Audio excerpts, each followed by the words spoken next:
world. How dreadful to think that actually the inequalities we have now will be replicated once again. Surely it's time to make sure they are not replicated and that we correct these inequalities now, that we take away those stereotypes that young girls, young women still face with the lower numbers in STEM at present. If we are to foster the Marie Curies, the Ade Lovelaces, the Margaret Hamiltons, the Samantha Cristoforettis and Shirin Ebadis of tomorrow, we must work to close the digital gender divide, both in Europe and across the world today. It is about dealing with all of those inequalities we speak about here endlessly. Whether we are talking about representation, only 26.6% of women in parliaments worldwide, the extraordinary violence destroying women's life, all of these inequalities need to be dealt with now if we are to face the future with confidence. Thank you. Let us make sure we are supporting and empowering those who will build our world of tomorrow. Thank you. Thank you very much, Ms. Fitzgerald. And now I invite, on behalf of the S&D Group, its President, Irache García Pérez, to take the floor. Gracias, Presidenta. La verdad es que es para todas nosotras y nosotros un honor contar hoy con la presencia de dos mujeres que son referentes en sus respectivos ámbitos. Necesitamos mujeres que inspiren a nuevas generaciones de niñas y adolescentes que vean reflejadas sus posibilidades en los logros de mujeres como Shirin Ebadi, la primera mujer de religión islámica en conseguir un premio Nobel de la Paz.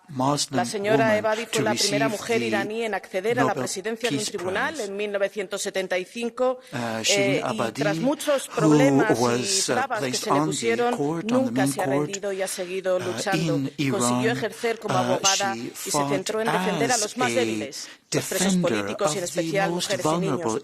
Mujeres como Samantha Cristoforetti, que es la tercera mujer astronauta europea en llegar al espacio y la segunda mujer del mundo con más días en el espacio.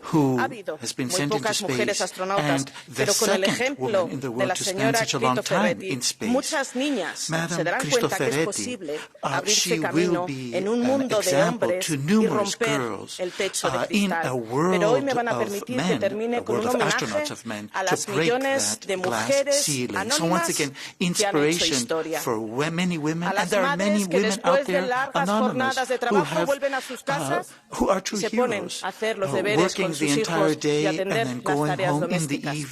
A las mujeres del medio rural que se levantan todas las mañanas a atender a la ganadería, trabajar horas y horas y nunca ser reconocidas. A las mujeres que han sido víctimas de violencia de género, muchas de ellas perdiendo su vida y otras teniendo que rehacerla. Y a las mujeres que escapan de la guerra, del hambre y de las injusticias, las mujeres refugiadas. He tenido la oportunidad de estar la pasada semana en Grecia en un centro de mujeres refugiadas, valientes, con mucho sufrimiento, pero también valientes y decididas a seguir trabajando por un mejor futuro. Somos afortunadas las mujeres europeas de vivir en un espacio donde tenemos reconocidos nuestros derechos a pesar de tener que seguir trabajando y luchando por no dar marcha atrás. Pero no olvidemos a todas aquellas que están fuera de Europa y que siguen necesitando nuestra solidaridad y nuestro apoyo. Muchas gracias. Next, on behalf of the Renew Group, I give the floor to María Soraya Rodríguez Ramos.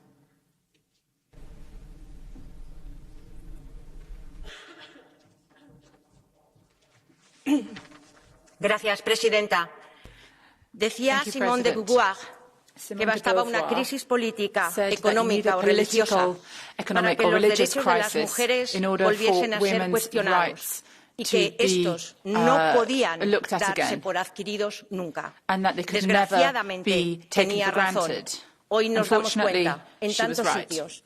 En Irán, Afganistán, Estados Unidos y aquí, dentro de nuestras fronteras, en Polonia, donde ayer una mujer activista fue condenada precisamente por ayudar a otras a ejercer su derecho al aborto. Es un honor contar con personas como Shirin Ebadi, que hoy nos hace recordar de nuevo en esta Cámara el grito de mujer, vida y libertad. el grito que gritan millones de mujeres ante un régimen que ha asesinado a miles de mujeres, ha envenenado a 7.000 estudiantes y que es el primer país en el mundo en la ejecución de mujeres. Hay que recordar a las mujeres afganas que viven en un verdadero apartheid de género. Tenemos que hacer mucho por ellas, sobre todo no reconocer a los regímenes criminales que las oprimen. También es un honor poder estar con mujeres como Samantha, porque la educación es el motor más potente para la igualdad. En un sector donde el 90% de los astronautas son hombres, ella cambia la narrativa de los estereotipos, de los sesgos de género y lanza un mensaje a las niñas. Pueden ser todo lo que quieran, pueden cumplir todos sus sueños. Pero también es un recordatorio para nosotros, para saber que tenemos que seguir trabajando todos los días para que todas las mujeres tengan acceso a todos los derechos. No se puede pedir menos a una democracia porque las mujeres no pueden esperar menos. Por eso, seguir trabajando en la directiva contra la violencia de género, que llega tarde cuando 50 mujeres son asesinadas víctimas de violencia en la Unión Europea. La igualdad salarial, la igualdad de representación. Hoy es un día para recordarnos que ningún derecho por la igualdad puede darse por adquirido. Muchas gracias. Thank you. I give the floor now to the co-president of the Green Group, Terry Reintke, for 2 minutes.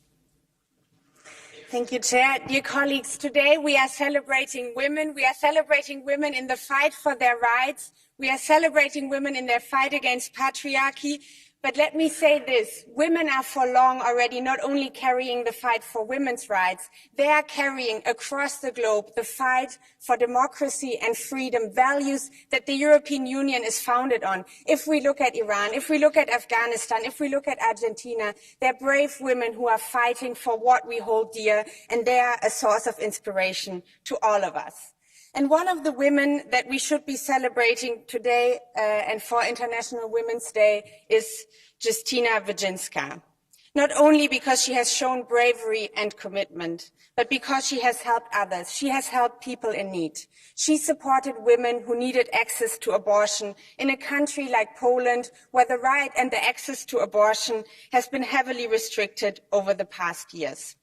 And this form of compassion and solidarity is what makes our society strong. She has stood up for our values and very concretely provided support.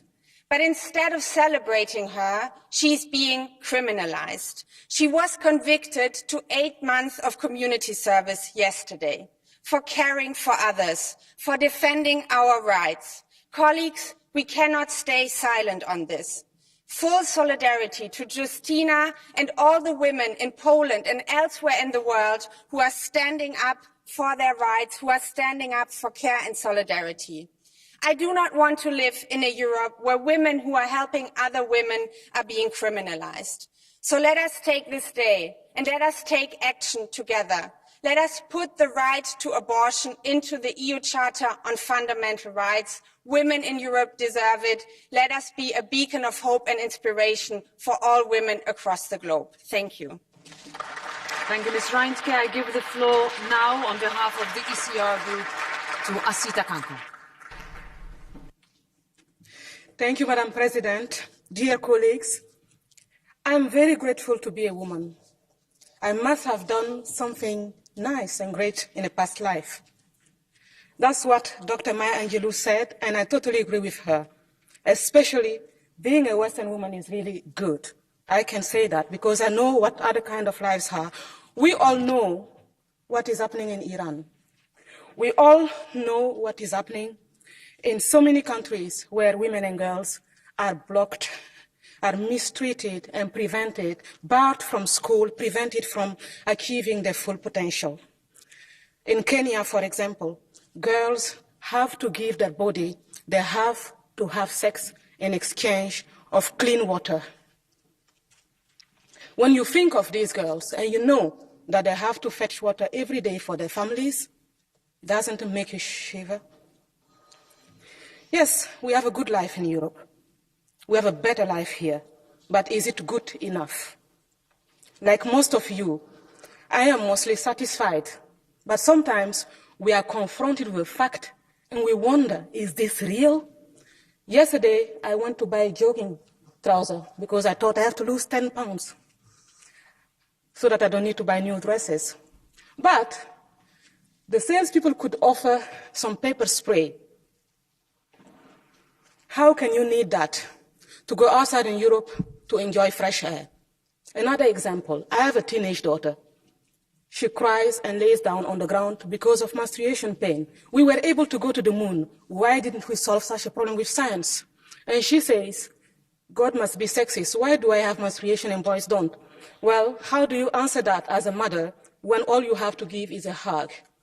We have science. God has nothing to do with this. We have the power to change the life of women so that they can go out in the street to run without needing pepper spray, so that they can enjoy education without exchanging their body for sex.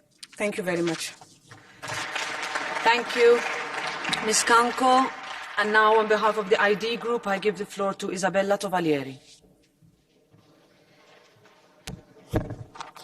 In questo dibattito dedicato alle donne e saluto le due ospiti che sono un esempio tangibile di successo, coraggio ed empowerment femminile, ho deciso però di richiamare l'attenzione su un tema importante, il tema dei disturbi alimentari, un fenomeno drammatico e soprattutto in preoccupante aumento che riguarda prevalentemente l'universo femminile e del quale ancora non si parla abbastanza. Proprio oggi in Italia si celebra la giornata per la prevenzione e la cura di questi disturbi, dall'anoressia alla bulimia, che colpiscono le donne nel 90% dei casi, con un esordio, ahimè, sempre più precoce.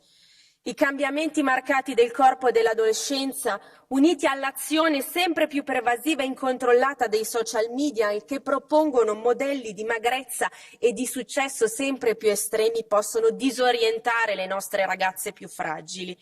Quella di oggi è dunque una ricorrenza istituita non per iniziativa di una donna, bensì di un uomo, a dimostrazione che questo è un tema che riguarda tutti, genitori, educatori, medici, psicologi, associazioni, ma anche mondo della politica e delle istituzioni. Quest'uomo coraggioso è Stefano Tavilla, padre di Giulia affetta da bulimia nervosa e strappata alla vita proprio a 17 anni il 15 marzo del 2011.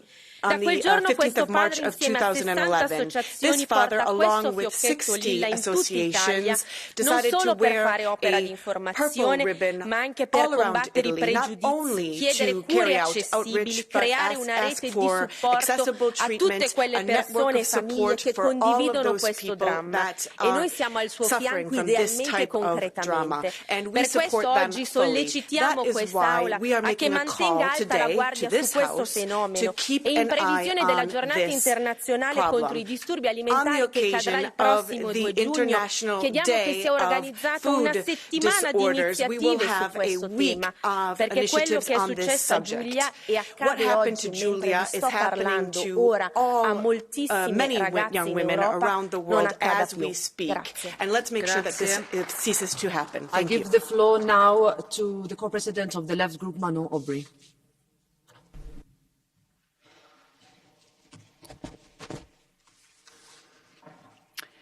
Quand arrêterez-vous de nous considérer, nous, les femmes, comme les variables d'ajustement de vos politiques?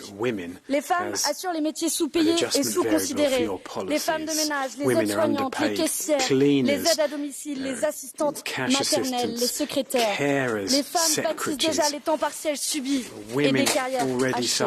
Mais c'est à elles qu'on demande encore et toujours plus d'efforts. Le débat sur la réforme des retraites en France montre à quel point nous ne sommes que des variables d'ajustement. D'un côté, on a Emmanuel Macron qui veut faire 60% des économies sur le dos des femmes, malgré des niveaux de pension déjà 40% inférieurs.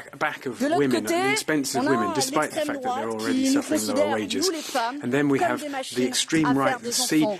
Alors je vous le dis à vous, l'extrême droite, laissez nos utérus tranquilles. Serions-nous tellement devenus des variables d'ajustement que nos droits fondamentaux nous confondent? Je fais partie de cette génération qui a cru que l'avortement était un acquis. Mais Simone de Beauvoir avait raison de nous avertir. Il suffira d'une crise pour que les droits des femmes soit remise en cause, disait-elle. Je sais aujourd'hui que l'IVG doit être ardemment défendue et protégée partout dans nos constitutions. Hier, une activiste polonaise a été condamnée à 10 mois de travaux d'intérêt généraux pour avoir aidé une femme à avorter en Europe en 2023. Dans ce pays, mais aussi en Hongrie, en Malte et bientôt en Italie, le droit de l'IVG est gravement entravé, voire supprimé. Pendant ce temps, toutes les 9 minutes, une femme meurt des suites d'un avortement clandestin dans le monde. Alors, je voudrais demander aux députés de l'extrême droite de cet hémicycle qui n'ont de cesse de combattre l'avortement. Combien de femmes supplémentaires allez-vous laisser mourir en utilisant cela enceinte? Entendez-le une fois pour toutes.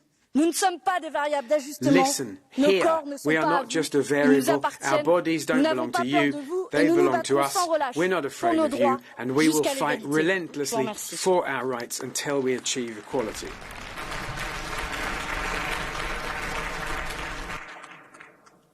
Thank you very much. I will now welcome our guests.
Dr.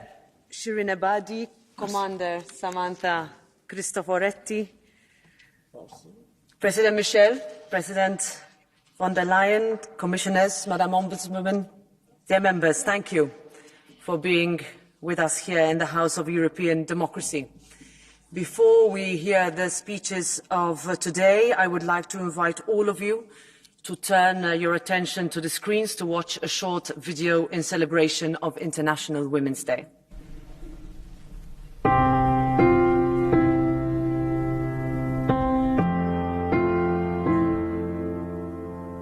It is not just about empowerment. It is about opportunity. Opportunity that is not presented to women because they are women, but rather in spite of the fact that they are women. They can be who they want to be, the exact kind of leader they want to be. This is my hope for the next generation of women. What's truly amazing is to be up here in space and be able to serve first and foremost as a crew member of the International Space Station. It was my dream since I was a small child to one day be able to fly to space. اینها کافی نیست و زنان ایران تا رسیدن به تساوی کامل حقوق زن و مرد دست از مبارزه بر نخواهند داشت.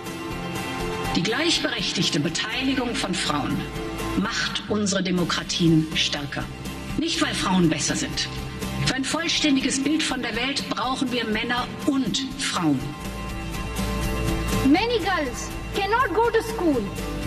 They are neglected. But still, there is hope. Have confidence in yourself. Trust yourself. Don't let yourself be intimidated. You have what it takes. Тому що саме жіноча енергія, любов – це те, що рухає суспільство, те, що ставить його знову на ноги, те, що може знову дати життя. Я дуже пишаюся нашими жінками. That a woman's place is truly where she wants to be.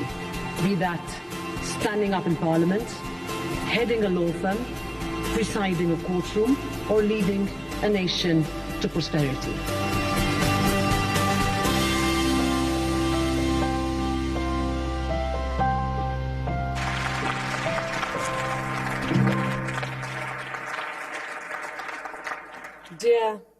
colleagues, International Women's Day is marked in our annual calendar not only to recognize the achievements of women and girls across the world, but also as a call to action, a rallying point to strengthen gender equality across all spheres of our society.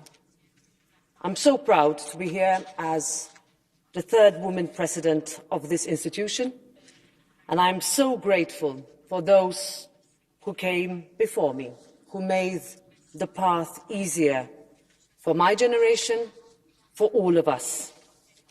I am here, we are here, because of the battles that they fought for us. We stand on their shoulders, and we reiterate our promise to make it easier for those who come after us. Women have changed the world, and we don't say this enough. We have with us today Commander Samantha Cristoforetti, the first European woman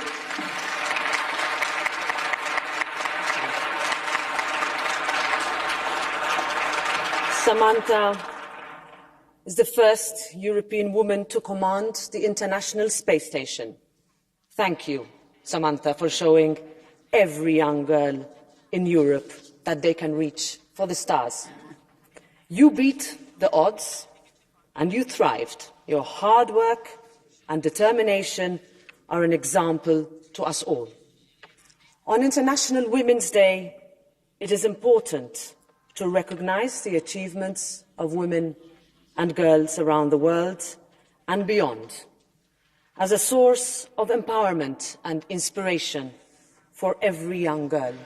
And yet, even as we've heard in the speeches we've just seen, the reality is that progress towards true equality remains painfully slow, and that can no longer be an acceptable benchmark.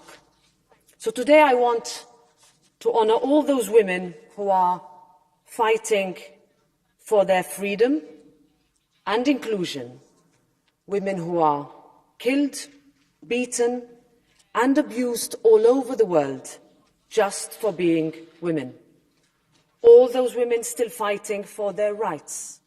All those women who have to face higher standards and have to prove every day that they are capable of doing the job. All the women facing new digital hurdles online. All those mothers, daughters, sisters who face obstacles every day that we do not talk about. All those women who face all this and yet remain unbowed and unbroken.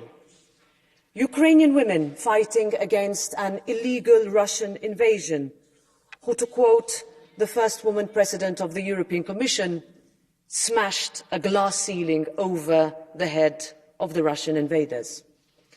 The Chibok girls kidnapped 9 years ago by Boko Haram in Nigeria, many of whom remain in captivity.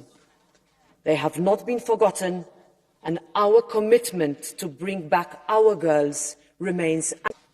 Dr. Shirin Abadi is with us today.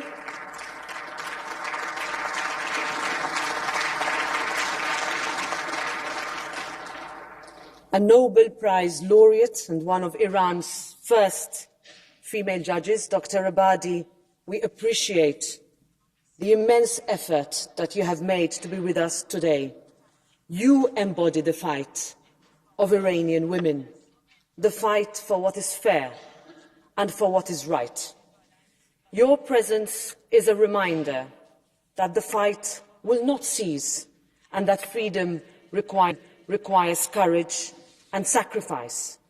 It is also a warning to those who hope it might. Women will not go silently into the night. They will not give up, and the European Parliament will continue to stand with the women of Iran.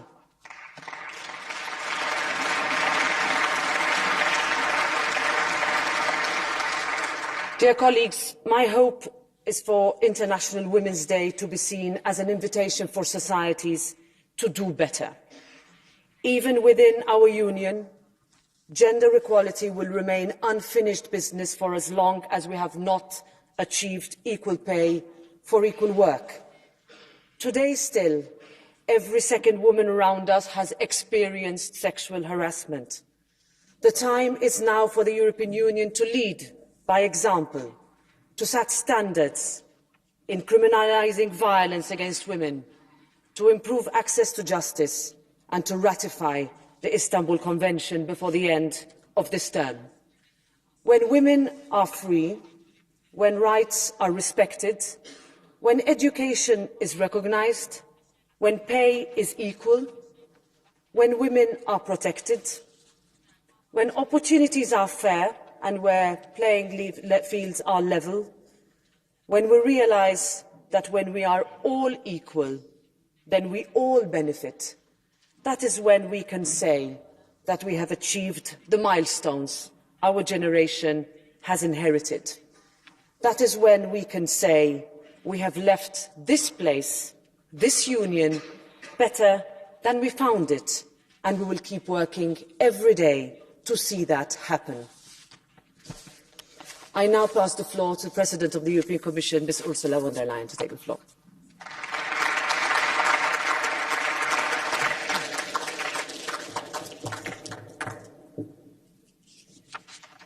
Thank you very much, President Metsola, dear Roberta, Dr. Ebadi, Captain Cristoforetti, honourable members. What an honour to be here with you today among women who have blazed the trail for so many other women. Dr. Ebadi, for decades you have fought for women's rights in Iran. They tried to silence you. They put you in jail. They forced you into exile.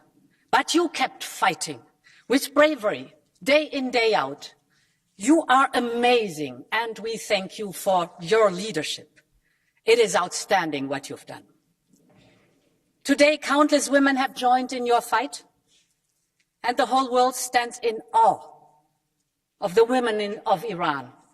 More and more women are choosing to defy the prohibitions of a regime that does not see them as equal. They take off their headscarves, and for this they get beaten up, put in jail, even killed. They too are blazing a trail for their sisters, their mothers, their daughters, for all the people of Iran.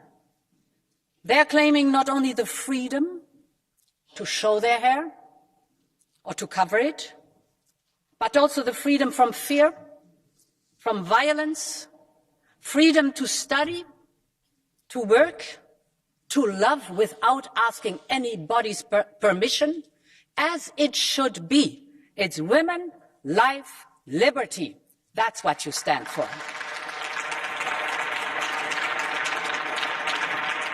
The fight and the courage of Iranian women move and inspire women all across the world. Because the challenges we face may be different, but the rights we strive for are the same. First and foremost, the most basic of all rights, the right to be free from violence.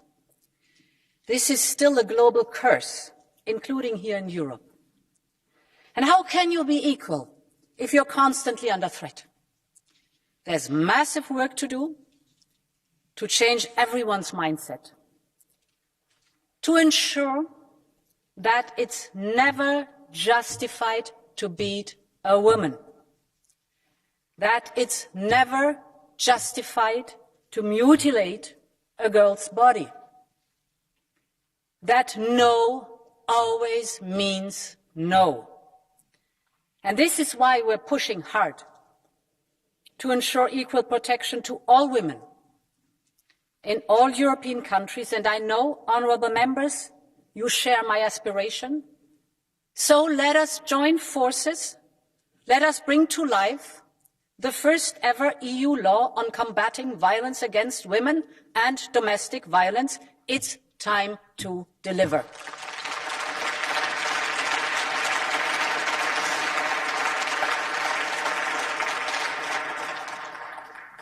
honorable members and distinguished guests, gender equality does not just happen, even in countries where there is no morality police.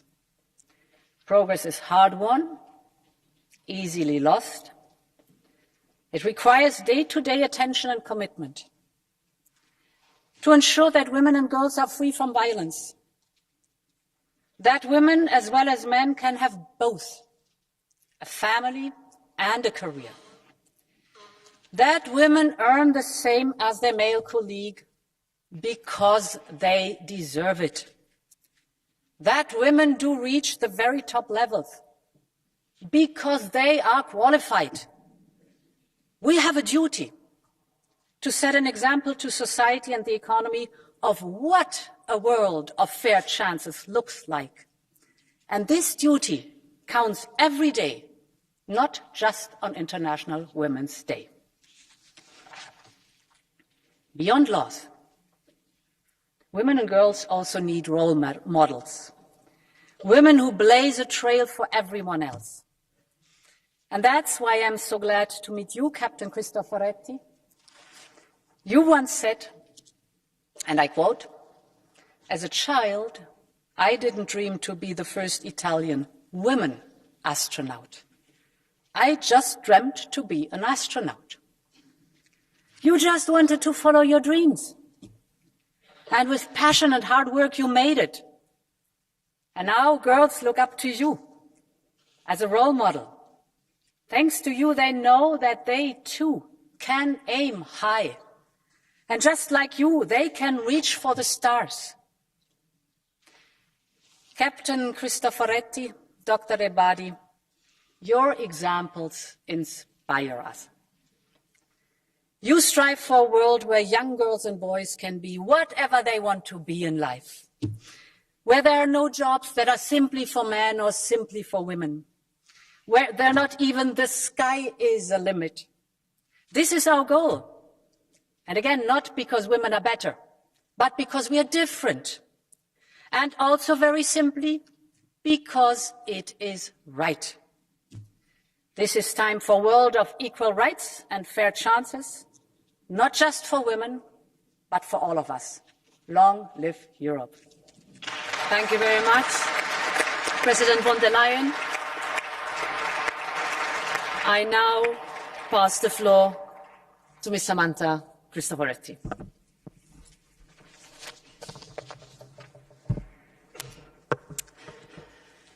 Dear Madam President Metsola, dear President Michel, President von der Leyen, dear Dr. Ebadi, dear members of the European Parliament, distinguished guests, ladies and gentlemen. It is an immense honor for me to be here today. I'm very grateful for the invitation to participate in the Parliament celebration of International Women's Day. And I'm truly humbled by the opportunity of speaking here today at the center of our European democracy and decision-making. And I am humbled by the opportunity of taking the floor just before Dr. Ebadi, a woman who has been a true champion of women's rights in the face of brutal discrimination and who has suffered terrible personal consequences for her willingness to fight. And for that, I thank you, Dr. Ebadi.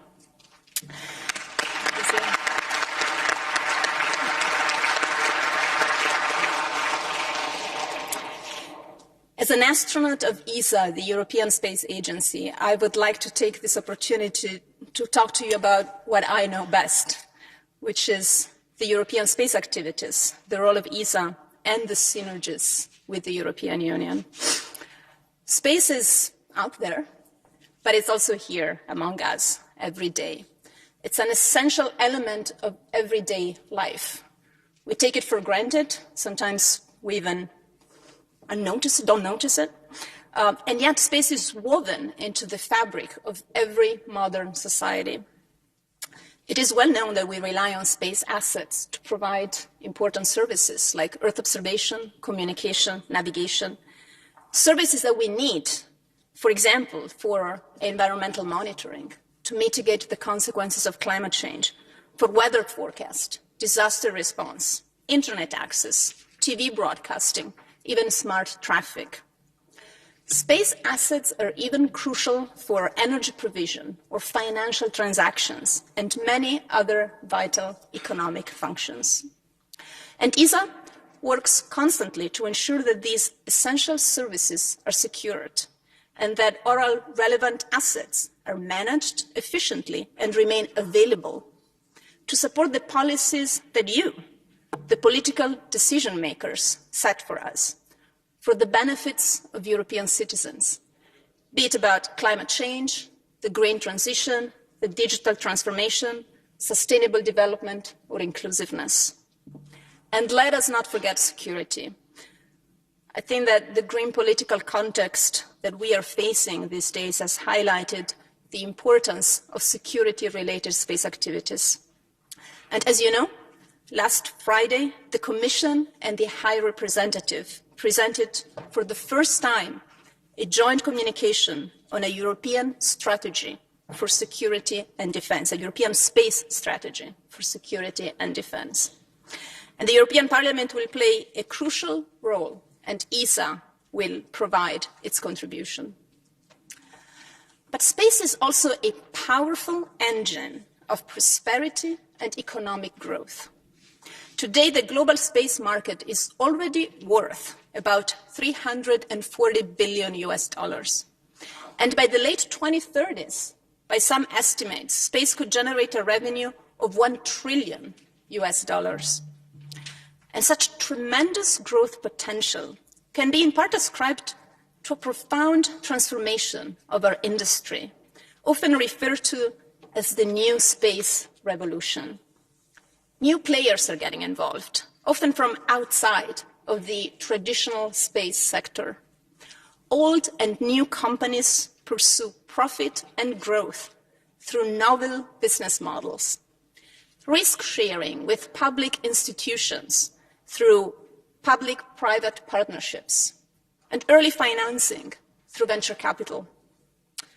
The reduction in the cost of access to space, brought about, for example, by the reusability of launchers, has made mega constellations a reality. The miniaturization of electronics has made satellite platforms smaller and cheaper, and yet more capable and versatile. Let me add, however, in all honesty, that many of these new space developments are far more advanced in North America than they are here in Europe. Still, the opportunities are there for Europe to take if we choose to be ambitious in our goals and pursuits. ESA's member states have already raised the level of ambition. Our ministerial meeting last November in Paris secured a record budget of 16.9 billion euros for the coming 3 years. That is a 17% increase with respect to the preceding ministerial back in 2019. A clear sign that our member states understand space as a strategic component of our industrial and technological sovereignty. ESA brings world-class expertise, unique know-how in the area of space, science, technology, and applications, along with its rich experience in space project management. But an ambitious European approach needs partnerships with national institutions, academia, industry, and with the European Union. ESA and the European Union each bring their specific mandates, competencies, and strengths to the table. ESA's Agenda 2025, which was published on the very first day in office of ESA's Director General, Josef Aschbacher, lists a renewed and enforced partnership between ESA and the EU as a top priority.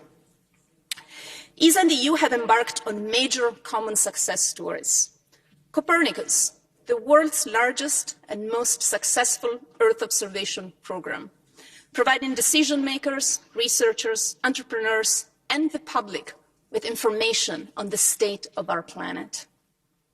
Galileo, Europe's own global navigation satellite system, providing a highly accurate, guaranteed global positioning service under civilian control, featuring the world's most accurate navigation system. And the new Secure Connectivity IRIS² program, which will provide a new, sovereign and secure space-based communication infrastructure in Europe to improve strategic autonomy, digital resilience, security, technological non-dependence, and commercial competitiveness. Many in the European Parliament may not know, but ESA was at the origin of both flagship programs, Copernicus and Galileo. And ESA is grateful that the EU and the European Parliament stepped up to the challenge and enabled what have become two of the world's most successful space programs.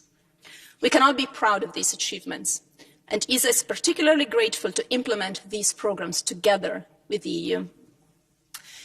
At ESA, we have a full agenda this year. Among other things, we are tackling the critical European launcher situation, with the top priority of restoring independent access to space for Europe. In Copernicus, we're preparing the next generation Sentinel satellites, and we do need to close a funding gap of 721 million euros. The European Parliament's support will be crucial to achieve this. We will also launch two exciting new science missions, JUICE, to explore the icy moons of Jupiter in April, and Euclid, with which we will better understand dark matter and dark energy in July. Ladies and gentlemen, Europe has a rich history of space achievements, including what is possibly dearest to me in human spaceflight. Through our partnership in the International Space Station, we have secured opportunities for Europeans to fly to space and for European scientists to do research in microgravity.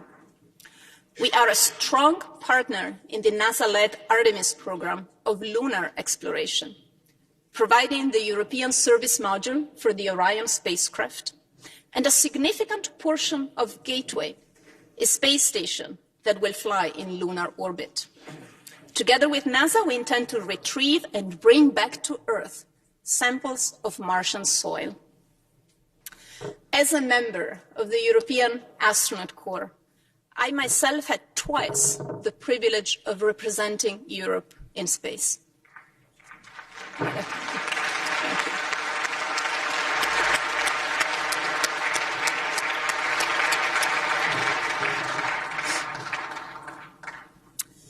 Madam President, when we spoke for the first time last September, I was serving as commander of the International Space Station, the first European woman to do so, but certainly not the last.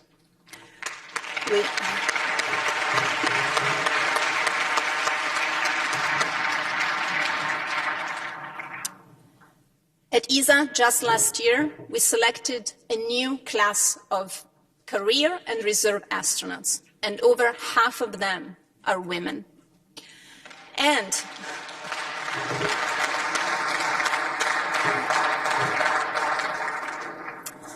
let me add that we selected these new colleagues of mine out of over 23,000 applicants throughout Europe.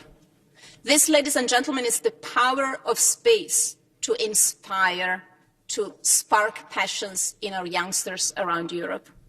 As an astronaut, I have witnessed that many times, how space can spark passions and dreams, those passions and dreams that make our youngsters choose studies, education, and careers in science and technology, so that they acquire those competencies that are so strategically important for Europe, for our research, for our industrial competitiveness, for our entrepreneurship. I have seen how the ability of sending human into space acts as a confidence builder in a society. It builds the confidence that a nation or a community of nations like ours can tackle the really difficult, ambitious challenges. If we can send human into space, there's nothing we cannot do, right? Let us have that ambition in Europe.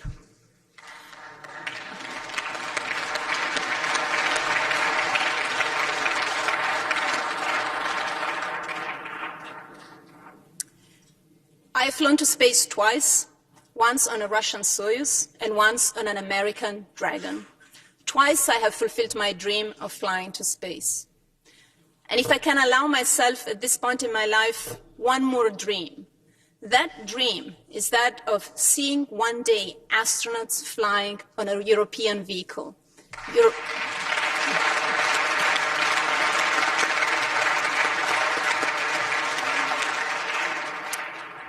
Flying our astronauts to space on our own vehicle, welcoming astronauts from other parts of the world on our own European space vehicle.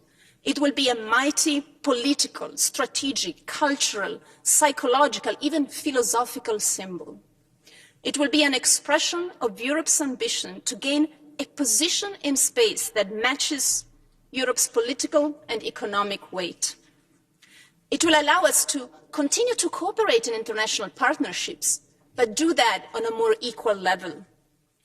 It will allow us to not miss out on the enormous strategic and economic opportunities that space offers.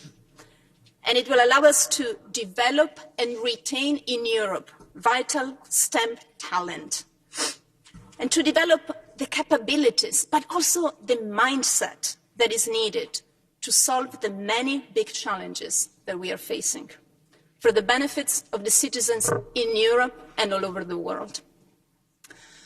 Let me conclude by recognizing the important role that the European Parliament and the ITRE Committee in particular has played and continues to play in its consistent support of space activities.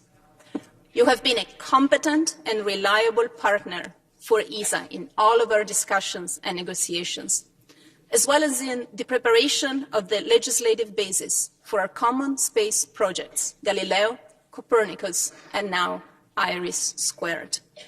And it is therefore an incredible honor to be able to hand over today the European flag that flew with me on the International Space Station.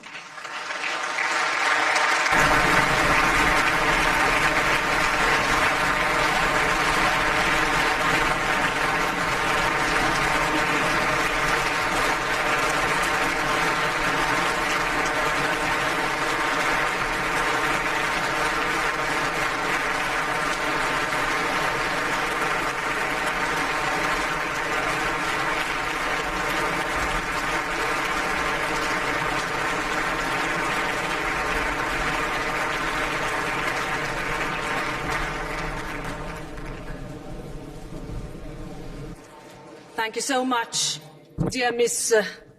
Cristoforetti. I now pass the floor to Dr. Shirin Ebadi.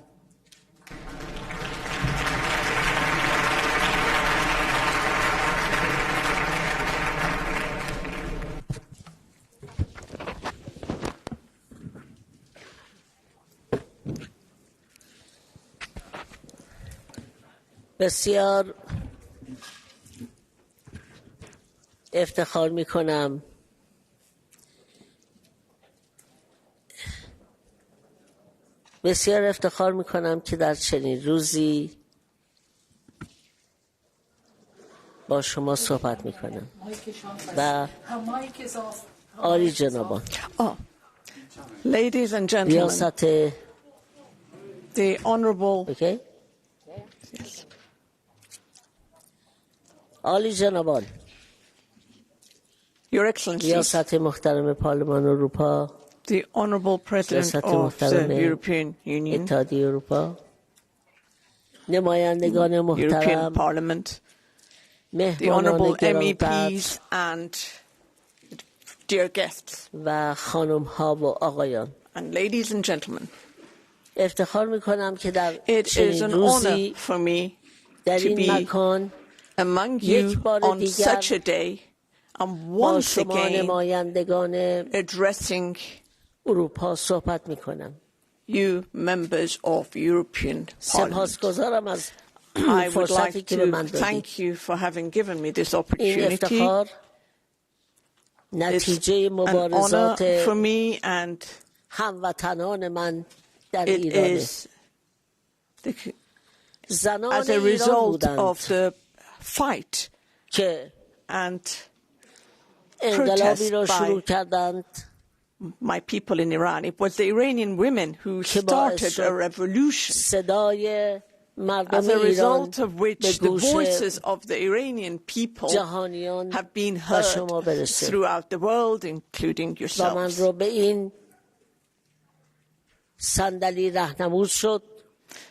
And which has guided me to this chair today from where I'm speaking to you. As you're all aware, the revolution in Iran was sparked by the killing of a young girl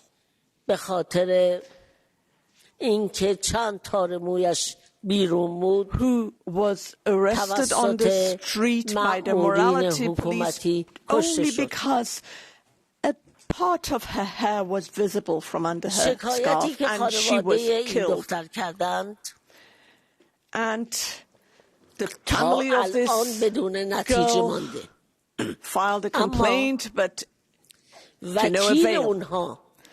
However, the lawyer who was representing the family of this young girl has been prosecuted and has currently been released on bail. Moreover, two young reporters who had published a photograph of this young girl when she was lying on a hospital bed and had filed a report on the funeral of this young girl in the domestic media in Iran. These two journalists were both arrested on the charge of espionage. And to date, they are still in prison. I am talking about a country where its government kills with impunity.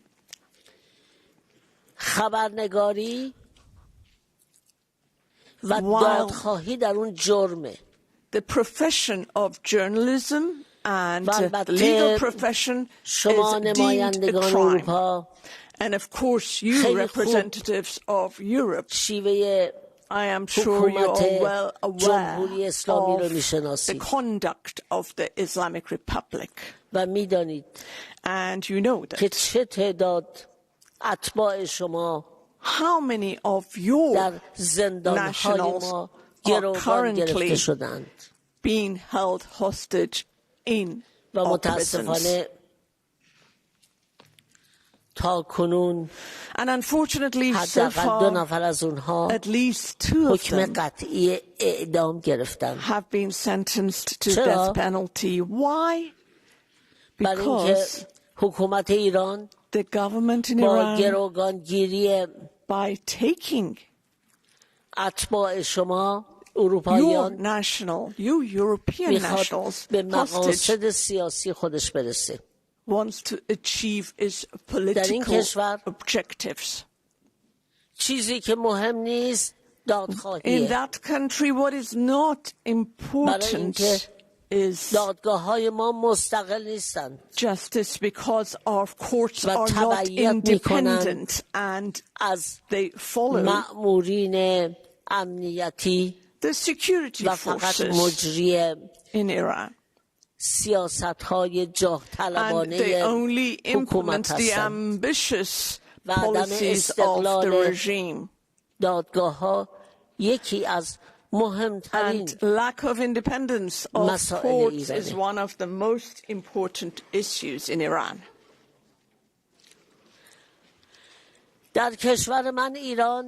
In my country, Iran, in the past 43 years, a large number of people have lost their lives for opposing such a government. Now the regime never publishes any statistics, and we only find out after verification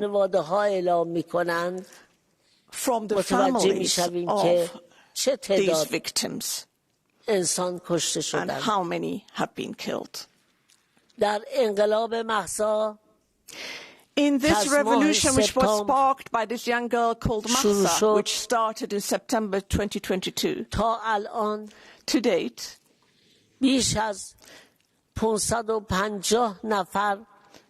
over 550 individuals have been killed. And at least 70 of them were juveniles under the age of 18.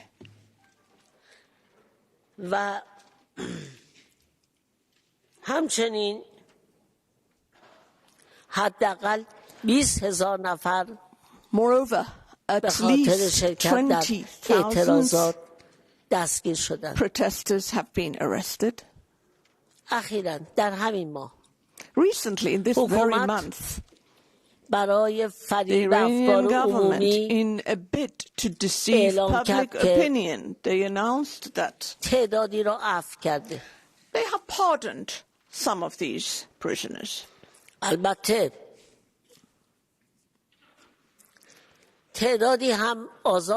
Of course, yes. Some were pardoned and released. However,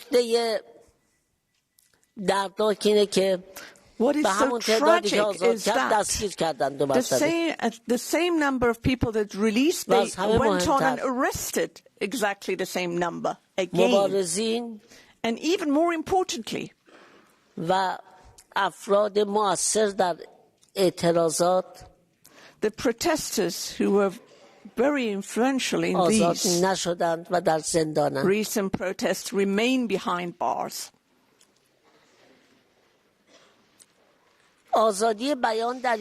Freedom of expression in Iran is so restricted that only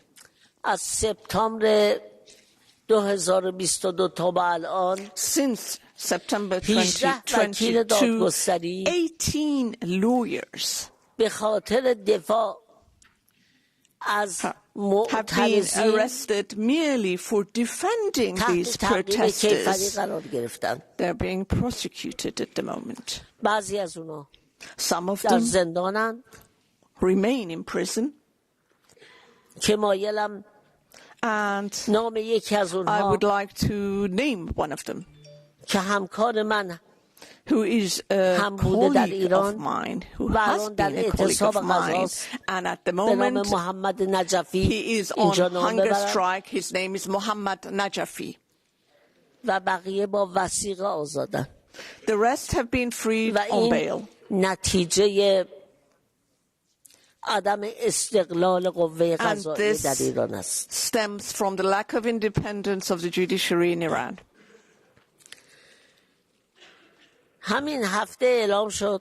In this very week, they announced that 35 artists, filmmakers, actors and actresses, only because they had supported the people and supported the protests, have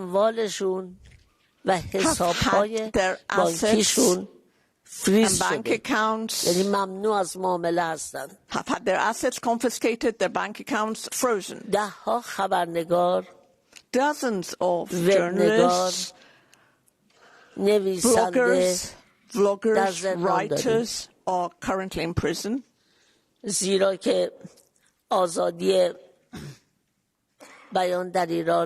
Why? Because freedom of expression in Iran is extremely limited. The people's efforts in the past years in order to change and reform the status quo has been in vain. And at the moment, the people continue to stage their protests, which started in September 2022, and the people's demand is that the regime be changed because they know that unfortunately this regime cannot be reformed. The constitution of our country has to change. With this current constitution, no reform is possible. And for this very reaon, the Iranian people want regime change. And their slogan is woman, life, freedom.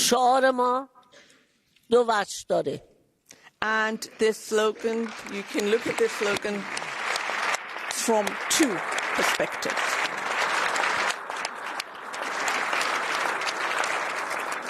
You can look at this slogan from two perspectives. The first is that it rejects despotic theocracy in Iran. We do not want a theocracy in Iran.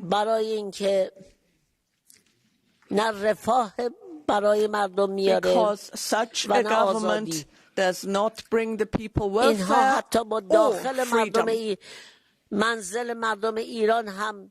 They have even invaded the privacy of people in their own homes. And the positive aspect of this slogan is that we want a democratic government in which religion is separate from state. Because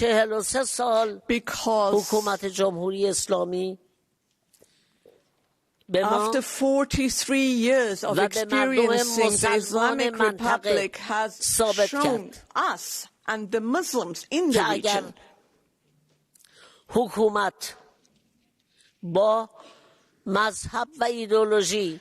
that if a government is mixed with ideology or religion, how dangerous it will become. And this is an experience, and I hope that the other Islamic countries in the region will learn from us. Now, European countries can rest assured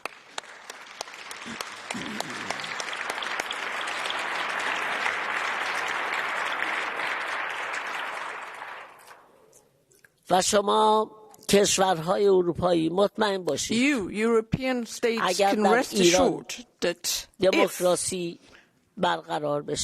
democracy is established in Iran,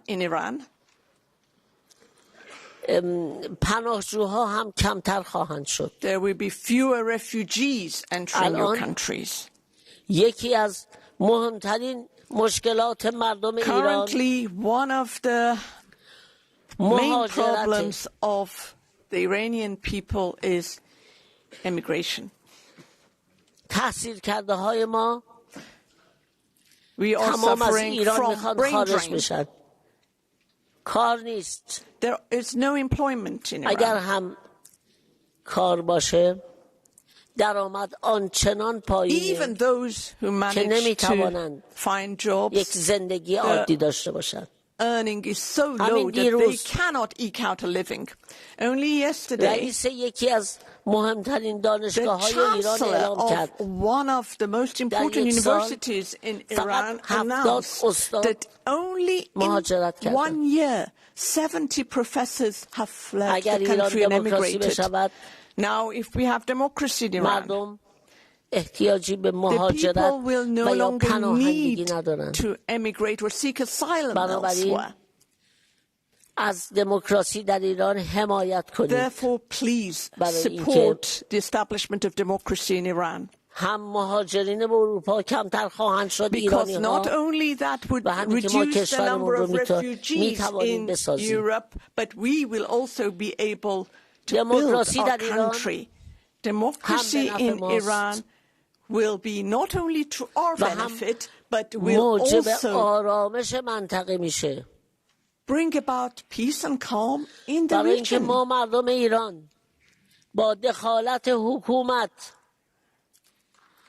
because we, the Iranian people, oppose the regime's intervention in other countries.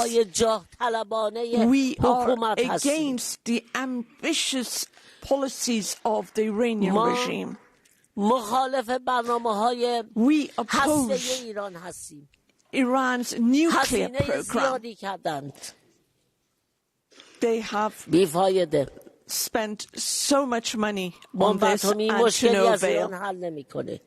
Nuclear bomb will not solve Iran's problem. Our problem will only be solved through democracy. Democracy, I repeat, is not only good for us, but it will also be good for Europe.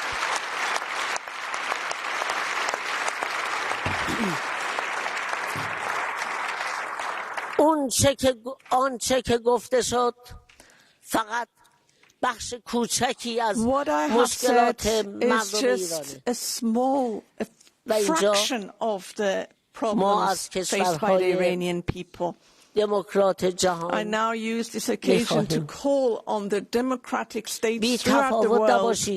Please do not remain indifferent to the violation of human rights in Iran. Please do not ignore what the Iranian people are saying. Please do not sign any commercial and trade contracts with the Iranian government until the human rights situation in that country improves. A few years ago in Iran, they signed the JCPOA nuclear accord.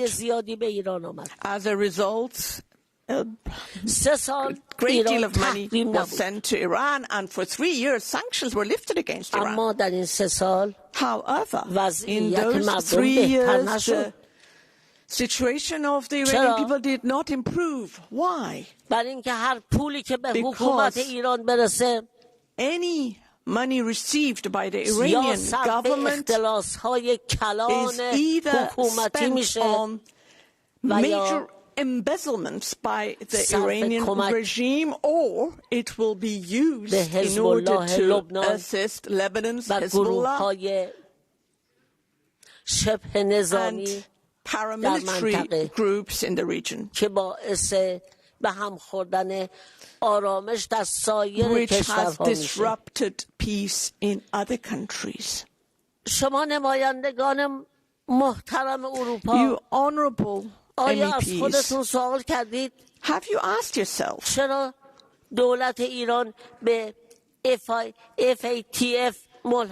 the Iranian government has not joined FATF?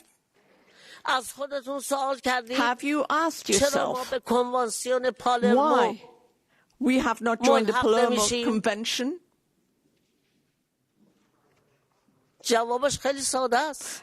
The answer to this question is very simple. If the Iranian government joins FATF, it will not be able to continue with its embezzlement. Money laundering will end in Iran. Therefore, until we join these conventions, please, I urge you, do not forge any contracts with Iran, because be sure the money will not be spent on the welfare of the people. There is extreme poverty in Iran. حکومت ایران همه چیز رو میخواد بیاندازه گردن تحریم. However, the Iranian government wants to ascribe all these problems to the sanctions. That is not right. مردم ناشی از The people's poverty stems from ناشی از فساد the major embezzlements, corruptions, and the wrong policies of the government. تاثیرگذاره. Sanctions are effective. در اعتراضات اخیر And in conclusion, in the recent protests, for the first time, we saw high school children taking to the streets to join the rank of protesters. Why? Because they know that they have no future. و حکومت برای ترساندن اونها و خانواده ها to create که جلوی بچه هاشونو بگیرن those children and their families. They have been using chemical gases to poison young girls, schoolgirls at their schools. Please write this in your history books. What this regime did to teenage girls, that they're using chemical poisonous gases against women. Initially, the Iranian government denied these reports. They said, "Oh, they're fake. That's not happening." However, when the number of these girls who were poisoned grew, and the families and the teachers protested, they said, "What is going on? What?" And then they had to accept that this had happened. But as usual, they gave the usual rhetoric that this is the work of our enemies inside and outside the country, and they arrested a few people. But everyone knows what the real culprit, who the real culprits are. They're not the ones that the government has arrested pretending they were responsible. But knowing that these poisoning of the girls is continuing, it shows that those arrested were not the real culprits. I hope that my remarks has helped in a way to convince you honorable MEPs to stand on the right side of history. Please make sure that the IRGC, the Revolutionary Guards, are named as a terrorist group. The IRGC, based on the Constitution of the Islamic Republic of Iran,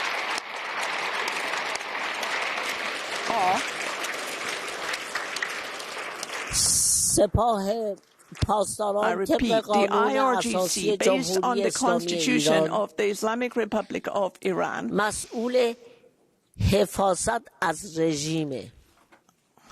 are tasked with protecting the regime. They're separate from the military and the army, which is to protect Iran and the people of Iran. These violent acts are being committed by the IRGC. And once again, I urge you, do not ignore the widespread violation of human rights in Iran.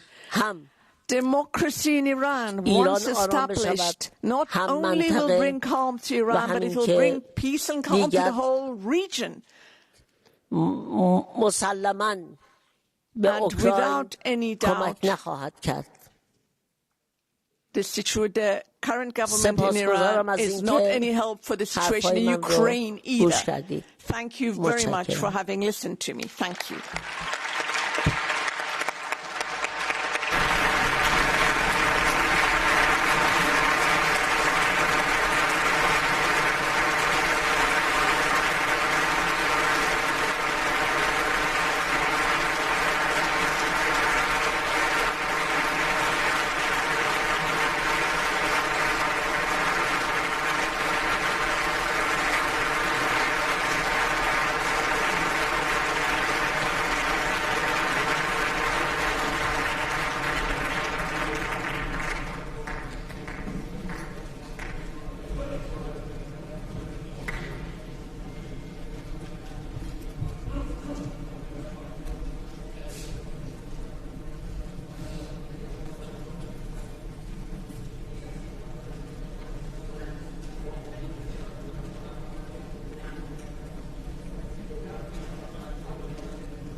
Dear colleagues, meine sehr geehrten Damen und Herren, liebe Freundinnen und Freunde, wir kommen nun zur Abstimmung. Ich beginne mit dem Bericht von Herrn Bernd Lange, Abkommen zwischen der EU und den Vereinigten Staaten über die Änderung der Zugeständnisse für alle in der EU-Liste aufgeführten Zollkontingente. Wir haben eine Abstimmung, diese ist namentlich. Die Abstimmung ist eröffnet. Die Abstimmung ist geschlossen.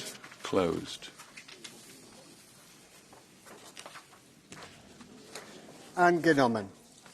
Wir kommen zum Bericht von Frau Lena Dubon, Informationsaustausch im Bereich der Strafverfolgung. Wir kommen zum Änderungsantrag 138 in namentlicher Abstimmung. Diese ist eröffnet. Vote is open. Geschlossen. Vote is closed. Die erste Lesung des Parlaments ist hiermit abgeschlossen. Wir kommen